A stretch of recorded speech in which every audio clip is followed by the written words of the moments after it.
ایک سوال یہ کیا جاتا ہے کہ یہ جو تم نعرے لگاتے ہو کہ نبی کی آمد مرحبا، سرکار کی آمد مرحبا، نعرہ رسالت یا رسول اللہ، یہ نعرے لگانا کہاں سے ثابت ہے؟ تو اس کا جواب سنتے جائیے کہ بھائی یہ نعرے لگانا احادیث کریمہ سے ثابت ہے، اور صحابہ کرام علیہم الرضوان نے یہ نعرے لگائے ہیں کہ جب نبی کریم رؤوف الرحیم صلی اللہ علیہ وآلہ وسلم کی آمد مبارک مدینۃ المنورہ شریف میں ہوئی تو یہ ربیع الاول شریف کا مہینہ تھا اور پیر شریف کا دن تھا، جیسا کہ صحیح بخاری حدیث نمبر 3906 میں اس بات کا ذکر کیا گیا۔ اور جب حضور علیہ السلام کی آمد مبارک مدینۃ المنورہ شریف میں ہوئی، صحیح بخاری حدیث نمبر 3911 میں اس بات کا ذکر ہے کہ مدینہ شریف کے اندر یہ نعرے لگائے گئے، جا نبی اللہ، جا نبی اللہ، کہ نبی کی آمد، نبی کی آمد، نبی تشریف لے آئے۔ اور دلائل النبوہ امام بہقی کی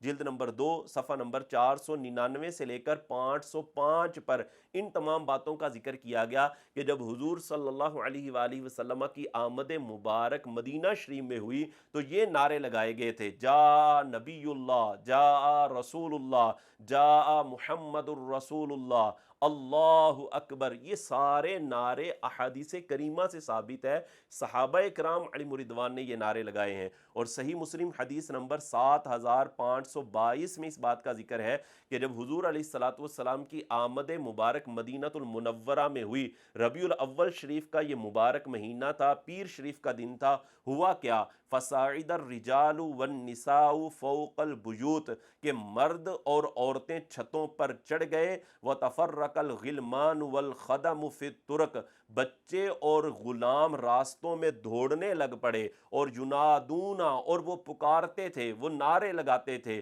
یا محمد یا رسول اللہ، یا محمد یا رسول اللہ۔ تو یہ نعرے لگانا صحابہ کرام علیہم الرضوان سے ثابت ہے، جو آج مسلمان نبی پاک علیہ السلام کی آمد مبارکہ کے مہینے میں لگاتے ہیں۔ یہ صحابہ نے نعرے لگائے ہیں اور احادیث سے ثابت ہیں۔